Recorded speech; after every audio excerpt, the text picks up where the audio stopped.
Hello,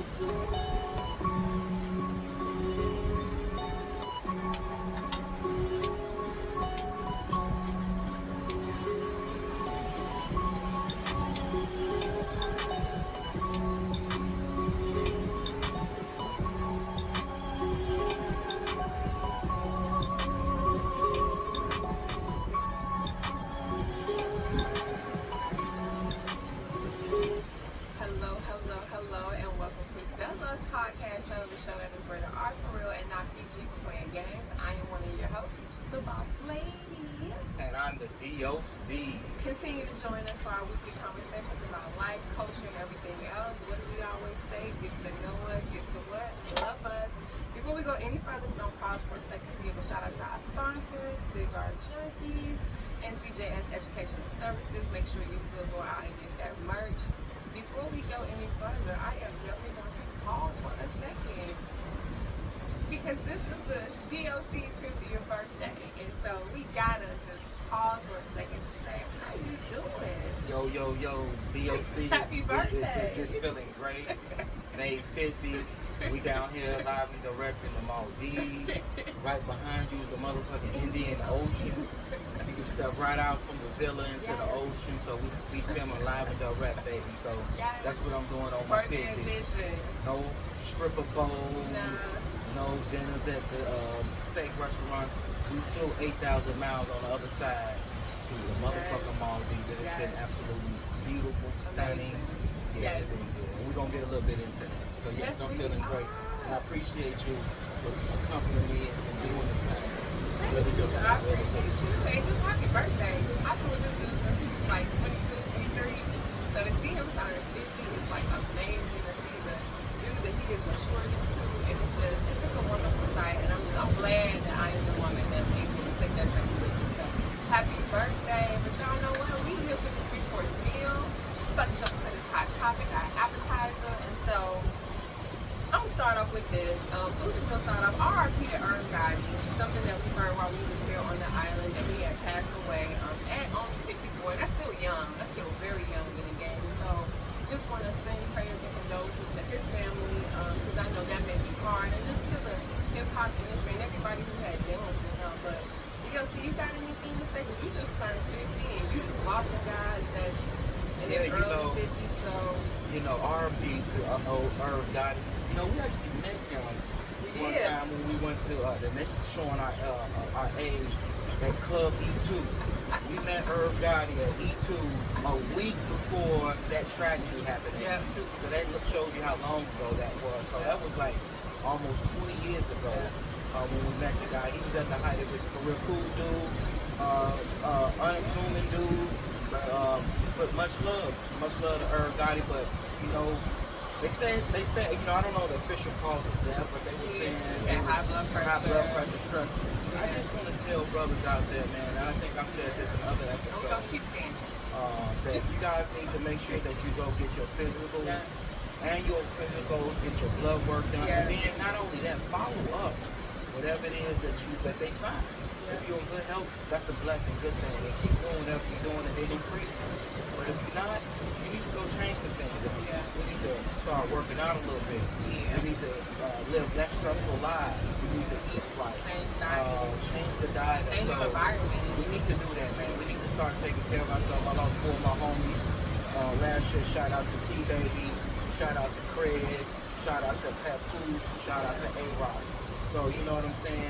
And all those brothers, none of those brothers made 50 years old. And it was all health related. So, I just want to say, do that, man. But the thing about Irv Gotti dying that is just sad is it's 50 Cent. The thing is that I just said is that I hope 50 Cent don't throw him. And more than I can read, I saw that he literally was smoking a hookah with the RIP sign saying he was smoking on that guy. And so 50 Cent, I get it, but don't do that. You don't make fun of the dead. What you always say? What I'm gonna say, man, I'm a 50 Cent fan. Shit, we see that nigga last year on the All-Star game. We got 2 bottles of Bronson liquor in the house, so I'm gonna 50 support it. We went to the concert when we did 50 years of hip. But this shit, what he just did, disrespectful. It made me stop fucking with family, because that was disrespectful. One thing, there's just certain things you don't do in the hood, and he should know better. You don't diss the dead. He's an older nigga, he should know better. You don't diss the dead like that. I get it, you and this nigga had some beef. Even the niggas that like fuck them niggas, but I'm not about to go publicly doing all that dissing, because these people got families, they got kids, and you know, the way niggas is, and he live by the streets. There may be some retribution behind that type of shit. We know in today's generation of young kids, it's a whole culture, drill music, which is basically a lot of it is music about dissing the dead. And a lot of niggas have gotten killed behind that shit. Things have gotten escalated behind that shit. So what he did was bogus, and I'm just asking people, that shit ain't cool. So don't get caught up in that social media fad where niggas is doing it, talking about I'm smoking on that motherfucking herb god. The moral of the story is don't do that. Don't do that. The moral of the story is but on the flip side though, is we don't know why this nigga 50 could feel that way, because at the end of the day, the nigga. The way it go, once you dead, you dead. That's what I feel. I don't care what. No, you never know. Now it's different if you done murdered somebody or you done physically did something to somebody. But the niggas that shot me, I'm like, fuck them niggas. That's different. But even when they die, it's over with. I can't keep saying fuck them niggas. They ain't here no more. It's like us when I fuck Trump sign. Once he dead, we gonna remove the sign. No doubt. That's a good point. That's a good point. We don't diss the dead. That's a good point. But this is the thing. It doesn't surprise me, because our next hot topic is 50 Cent and his beef with Lil Meech and Big Meech and Rick Ross. And it's like, okay, I'm not understanding why 50 Cent is so upset that Big Meech took pictures and took money or whatever it is from Rick Ross, to the point that you went so you going ham on the son, you going ham on him, it's like we get it. You get it, but you don't have to go be the bully. I feel like Big Cent is being the classic. No, he definitely not bullying Big Meech, so I just want he's not bullying, but I'm saying his antics remind me of a person who bullies. Because bullies terrorize people. Bullies go and they fuck with people every single day. Bullies go and hit you in the head every single day just to make sure they know. Well, he pulled this on Big Meech when Big Meech is probably at his lowest right now. And probably can't do things because he probably on paper, probably don't want to get arrested. But believe me, there's gonna be something said about that. I think 50 is just a fucked up individual. He's a narcissist. He's use that word for him. Yeah, he's a classic troll. I think he's trying to use this, but the other thing too is that he's a marketing genius, and I think that he's doing this. Part of it is to stay relevant. I think so too. He got a good music out. The other thing is he knows that Big Meech really can't respond the way he wants to, because he's still under federal probation. So I can talk a lot of shit when you can't do that. Yeah, you know he can't do that. So that whole thing, and he's just trying to remain relevant. I think it's bogus, man. The nigga is just bogus. At the end of the day, it's bogus. Yeah, he's super petty nigga. It is, but you know what? Hey, why don't you worry about Raising Cain and DMF and Keep the Last Season out and all that? It just gonna come through you 50, but stop being disrespectful.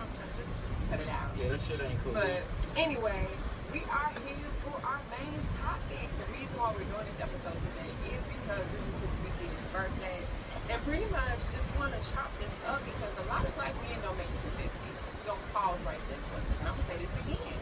A lot of black men sometimes do not make it to 50 years old. And one of the things that I want to start off with is that you're 50, you're here in this island. Obviously, it's circle of life, it's reflection, all of that.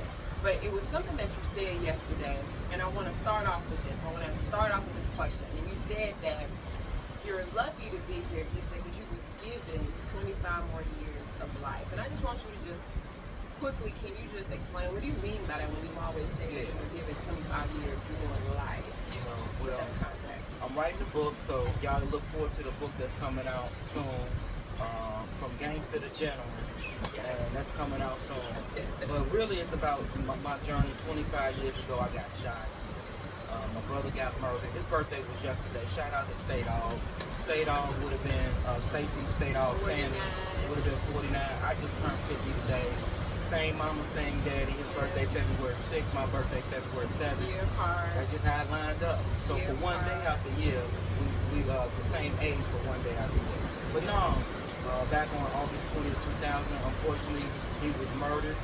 I got shot. I was with him at the time when he got murdered. So I suffered horrific injuries as well. Was in a colostomy bag. Was in the hospital for like 2.5, 3 months. I was super fucked up. And God blessed me with another 25 years. So that's what I'm grateful for.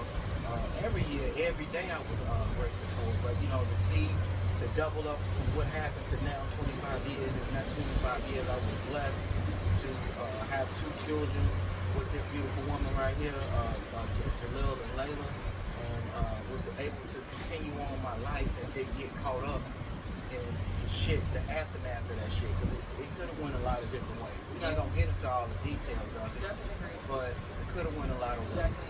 So that's what I mean, that I was able to get that 25 years and be blessed with it and do some good things. And not only that, but in that 25 years, I felt that God put me in a position to make an impact in other people's lives, particularly young black and brown kids, black kids, to help them get into college, to help them understand the importance of education so that they can do something to change their situation. And so I become an equity and access champion within those 25 years. And so that's what I mean. Not only that I was able to benefit by while I was here for those extra 25 years, I'm trying to do something positive while I'm here. And I agree. I would say this, being from the other person that has watched this, definitely think there has been a major transition from one point to this point. I've just seen just a lot. I'm not going to even lie, just from the thinking side, the psychological side, just from everything. Like, I just really see you manifest into the man that you are today. I do have a question, though. Now, you turn 50.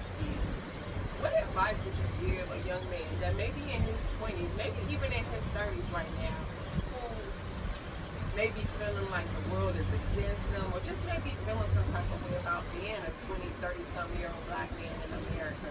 What advice would you give them on how to get through their future, get through the future, continue to age gracefully? What advice would you give to men? I would say one thing is, get your money right. Get your money right as a young guy. Don't get caught up in credit. Get your money right. Stack your money. Because this situation is not set up for us to succeed. It's going to be real. And for some of us to succeed at a high level just shows you our high level of resiliency. Because all this shit is set up against us. I'm just going to keep it real. And so work on yourself inward. Become a better version of yourself. Stack your bread. Stay away from credit. Stack your bread. And try to find somebody, a partner in life that's like-minded like yourself, so they can help y'all go together and build on some shit. Because you're going to need to draw inward on those funds, on those resources, because this shit is not set up for us. And try to build, and I always tell people, try to build and think independently on how you can do for self. Start your own businesses, link up with somebody that's like-minded. Because like I said, find your own work, develop your own brand, because this shit is not set up for us. And when you have situations that we're going through now, we're able to turn inward and focus and depend on ourselves and and not feel the full brunt of that bullshit that's going out there, whether it be racism, whether it be haterism, whether it be whatever that motherfucker's got against you. Because that's just the reality of the situation. So always try to become a better version of yourself every day, whether that's educationally, mentally, psychologically, emotionally, or physically. Become a better version of yourself. Something that you said, you started off by saying, find you someone that's like-minded. And I just want to pause and kind of dissect that just a little bit, because one thing that I noticed is that young people don't really understand that concept of companionship and what that means. And see, young kids think that companionship means that you gotta always be up under somebody or something like that. No, companionship is just having somebody. It's just like you said, it's like when you go through something, you definitely don't want to go through something by yourself. I'm just gonna be honest. Let me give you an example. Just like by being with you, you helped me shake a lot of the anger and resentment I had out of the situation with my brother. So that shit could have went a lot of ways. You can have a person in your ear telling you there's another route we can take this to address this situation. it's those sort of things. That's what I mean. It ain't about just the companionship, but it's about this person can help you make better decisions. Think It's this different. person exactly help you see something that you didn't see. That you can't You see. know what I'm saying? That's one thing I value with the boss lady. She's extremely fucking smart. Like I said, I don't say this in a derogatory term, but she's a bad bitch. I told her that. And so, and bitches mean being in total control of yourself. So that's what it means stand for me. So she's a bad one, man. And so you need somebody that's always looking out for your best interest and see things in a whole different way that you know. Yeah, and you need that from both ends. I definitely, I tell you this, I wouldn't be the boss lady without him.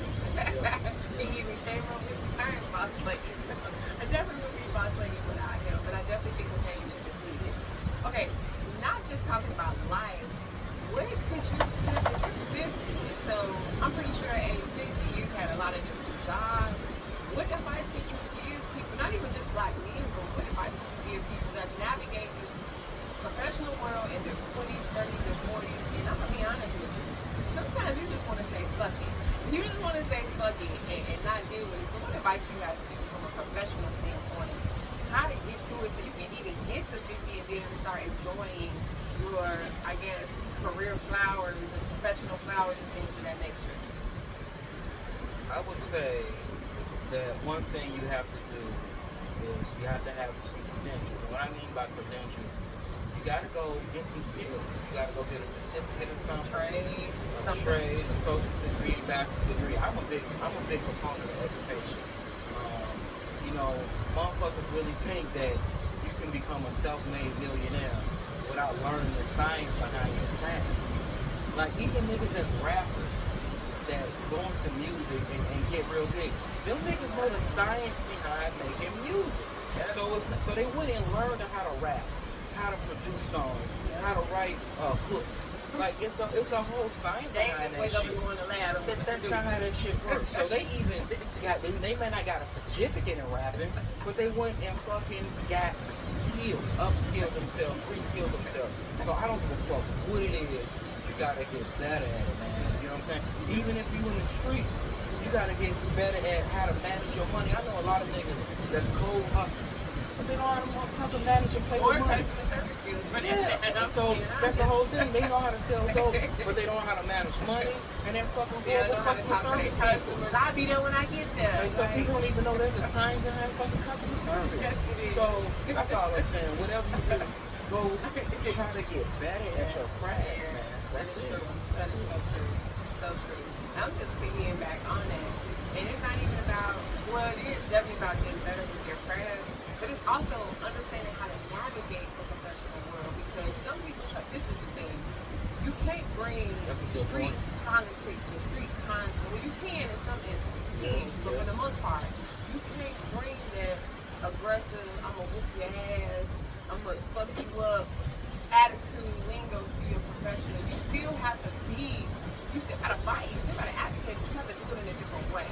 So I think that's one thing you have to learn. But I will tell you this, and I'm in the corporate space. I've been in the corporate space for 25 plus years, and I will say this, is that you have to have knowledge to show. Shout out to Minister Farrakhan, the Honorable Elijah Muhammad, because that's where I got the tenets of do for self, my Uncle Bob, do for self. And when you have knowledge to self, it helps you to navigate the motherfucking the pitfall, the black hole of white supremacy. Because a lot of shit that motherfuckers will pull on other motherfuckers, they know that they can't pull it on you because you're not the nigga to play with. So I'm not gonna lie. I've been in these spaces, like I said, I ain't hearing a lot of the issues that a lot of niggas that be going through when they fucking with these white folks on these jobs. I'm just keeping. Now, that's not to say a nigga ain't went through it. That's not to say I ain't had to sue a motherfucker for racial discrimination. But once again, they didn't know I was the nigga to fuck with. And I put the motherfuckers through the ringer with that shit and won. And some people don't know their that's all I'm got to say. Some people don't know their rights. Some people don't know that they have things called grievances within their company. You can file those grievances when you have issues with your supervisor, things like this. We never got to take no shit sitting down without saying something. You can always fight back if you're in that situation. And that's the thing, and that's what I mean by knowledge of self, because when you have true knowledge of self, you're willing to fight for yourself and not fucking stand on your knees like a cow. Exactly. That's all I How you gonna stand on your knees? I mean, I said standing and sit on your knees. Oh. But a nigga said standing on his knees, you're still standing on his That knees. is true. He's a fucking cow. Because you ain't standing straight up on You your know what feet. I'm saying? So. That's all I got to say to that. Okay, D.O.C. last area is turning 50 and evolving. Two things I wanted to kind of ask you about. First thing is, what advice do you have for men as far as kids? Because I know some men have kids as early as teens, as early as 20s, and what can you tell, especially in the okay, let me pause for a second. And I don't want to stereotype you, so forgive me if you feel like I'm stereotyping you, but what advice do you have for especially if you didn't grow up with your own father, you only grew up with your father being limited in your life or having limited access. How do you not let that affect how you are as a father? Let me tell you something. I've gotten this work when I work with my male mentoring groups. Be real, realistic, educated, authentic leaders. And one thing I've learned is that even these street guys, they all got male influences. Everybody got a male influence. It may not be your physical, biological dad. And they all got influences, and the problem is that these may not be positive influences. These may be dysfunctional influences. And so, one thing you got to do is surround yourself. Even like me, I didn't have that biological father, but I had male positive influences in my life. Starting off with my Uncle Bob, starting off with my Uncle Tim, my Uncle Steve, my Uncle Woo Woo. Those are guys that, and they all had different roles. One was the cool uncle. One was the uncle that showed you work and discipline. One uncle was the uncle that showed you hustle. So you seek out that. Also, shout out to Mr. Greg Rising. He showed me, and this is a white guy. He showed me the importance of education. So he taught me that. You know what I'm saying? So what you got to do is seek out those male role models, those male mentors that's close to you. You don't have to have somebody that's way up, that's famous. You can get everyday working class people. And that's the thing, man.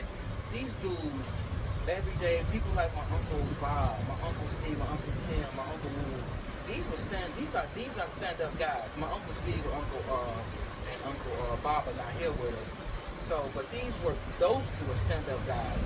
Uncle Tim, Uncle Lou were stand-up men, work ethic, following through, taking care of their kids, those sort of things. I mean, those are attributes that you want to embrace. And so those are the things I picked up and learned from them guys. So, and still stay talking to them and acting with them, you know what I'm saying? So just seek out those sort of male role models and figures to add substance to your life. That is true. That is for anybody for that matter, whether you're a male or a woman. If you're a woman, seek out people. This is one thing, and I always say this, people don't like to give other people props. Like when I see dope women, I wanna get some of what they think. I wanna get some of what makes them dope on me. So I can become dope. So I don't have a problem. I do not have a problem. Surround yourself around winners. Yes. Surround and don't be afraid to pick up the nuggets that they drop, and don't be afraid to know that you may not be exactly on their level, but you're almost there to give your positioning yourself to be there because you're so busy and all this stuff going on. I always say this: if you're the smartest person in the room, you need to change rooms. Yep. You need to be around other motherfuckers that's at another level that you're not, so you can try to get to that level. That's what I'm at. And that's professionally. Yep. I try to surround myself with people who can teach me shit about my career to help me take it up. Yes, ask questions, learn. I try to help them and just in my social life. I try to now connect with people who are on my level. Again, when we think about this is where we at. Like we started to connect ourselves with people who we see make it happen. I call it skinning game. Niggas be putting you up on game and you skinning it. And they're not afraid to share the game with you. That's it. I know too many people that sit on game and won't fucking share game because they don't want to see other people on the level that they are. That's some fucked up shit. Man, you know what? You just hit on shit. But that's another episode. But that's fucked up shit. That's like if somebody they call us and talk about the podcast game, we're gonna put them on. We gonna share. I'm not gonna like. That's the thing. It took us some steps to get where we are. We still not here. We halfway here, but we don't share it. That's like somebody put us on the game. My homie Laquan. from the Mega Quan show. They put us on game. And he had no problem sending us stuff about everything, this, that, everything, all that shit. Even watching our episodes and coming back giving us feedback to help us get better. Yep. So people who having us a guest on their show so we can promote their markets and their show. But people who have game and just want to keep that shit to themselves because they think that keeps them up here. That's a weak ass shit. That's fucked up. And you know what though? you brought up a point, and I think that's what's going on with black folks now, is that they're trying to take on this shit alone instead of the collective that's gotten us to where we need to be. Yes. And one last thing that it's not even about the game. And this is in general. This whole I don't even know how to put it, but this whole energy, this whole vibe of I can't be friendly to you, I can't be nice to you, because I guess we all going through it. Let that shit go. I'm so tired of coming around people, black and white and indifferent, but I'm specifically tired of coming around other black people. And y'all energy is so fucked up because y'all look at another black person as an enemy. Y'all look at another black person as competition. Y'all look at another black person as whatever it is, but we all in this shit together. Pull each other up. Stop all this hating and shit. Like, it's just trying to pull up niggas into your beef with other niggas that's petty. Stop it. Like, cause you don't like that nigga. Nah, I can't like this. So I can't hang out with Sheila because you don't and it's like people Sheila. like that. It's people that because we hang out with certain people and this person didn't like them even though we ain't got nothing to do with it. Now they mad at us. Right. About beef we don't even know about. How do we even know that you got beef with this person enough to know not to include you in? So it's just like, stop it, y'all. Life is too short. The one thing too I want to put out here that I've learned, and this is one thing I want to put out before we move on to our fair foul, is motherfuckers. I done already forgot about that fast. Motherfuckers need to stop bullshit. No. Motherfuckers need to stop bullshit, man. And that's what they need to stop doing. Because again, life is too short. Trump come for all of us. Shit. He ain't just isolating one ninja here, one ninja here. He's coming for everybody. So if niggas don't learn how to come together, it's gonna be some fucked up shit coming real quick if you don't understand that. That's one thing. It's gonna come quick. So before we get to our hot topic, any final words? DOC, technically this is your day. It's just any final words before we go into our hot topic. Sun feels so good, and we're this close to the equator, so. I would say that one thing that I've learned as I got older at 50 is that controlling your emotions. Ooh, that's good. So that was the thought that I had that I forgot is that one thing I've learned over this control of my emotions, the shit that I reacted to at 40, and definitely that I don't get caught up in a lot of the pettiness. I done cut people off that's constantly with negative energy. So as a 50-year-old man, I've learned to really control my emotions. A lot of shit that would move me, I don't do that no more. Yes. I don't argue with niggas. I never did, but I don't lip wrestle with people. I don't get caught up in that shit. You know, I'm not into none of that beef shit, none of that shit. So learning to control your emotions. That is. And as black men, we have to do that because sometimes our emotions can get the best of us and make a situation worse. And make a situation worse. I literally just told him the other night that I was so. We had a situation we were going through, and it was very stressful. And I'm not gonna lie, the situation it is a situation that warrant however he had it went off. But he did. I'm not gonna lie, he refrained, and I just told him the other day. I said, oh my God, I'm really loving this because 10, 15, 20 years ago when I met you, you would have fucked somebody up. You would have been sent in jail in the middle of the island somewhere. They would have arrested your ass because of how you would have flipped out. But the restraint that you had and how you channeled that at 50 versus the 25 years, amazing. So I'm just gonna give you kudos because yes, you have learned to control your emotions, and that's good. So I loved it. And happy birthday again as we go into our hot topic. No doubt. Yes. So why don't we just get into our hot topics? Fair or foul, you know how this goes. Give you a topic if you like it, it's fair. If it's not, it's foul. First one, large group travel. Travel with large groups. Because I believe we are 144 here with us? I would say we've done small and the large, and I would say, believe it or not, fair. Initially, I was kind of suspect with it. You know, we're here in the Maldives with 150 black people. We took over the whole motherfucking airport, the resort. Airlines. Shout out to Surreal Journey Travel. Yes, Yeah. Surreal Journey Travel. with the S. Yeah. Travel. Iris Martin is Yes, the look owner, her up on black Facebook. female owned, and Yes, she shout out. coordinates. Shout out to her She probably daughter. coordinates 30 to 40 group trips, A year. 100 plus a year. If not more. And so she can do large groups, small groups, individual one-on-one. All across places in the And world. they put together all the excursions, Yes. everything. And so this has been a beautiful time With to no have all the hiccups. people. We No 8,000 miles away in the Maldives in the middle of the fucking Indian Ocean. No hiccups. And not one motherfucking hiccup, not No. one motherfucking Outside of the bad phones, we can't call out. Yeah, But that's I mean, that ain't got nothing to do Right, with ain't got it. nothing to do with We're her. literally in the middle of the motherfucking Indian Ocean. Yes, we're so like a dot on the map in the So- middle of the water. Everywhere we go, we have to take a water that's the only taxi. thing I would tell people in and out. Make sure you get the international calling plan. Yeah, So you don't get or let called. your phone people know that you're going out of town. Yeah, so that's good. Okay, fair foul. Eating in foreign places. We've had Indian food here, Asian food here, Western food here. Like, I'm just gonna tell y'all this shit. I don't want to eat no more motherfucking Asian cuisine, rice and shit for like 2 months. I done ate so much of that shit this week it don't make no sense.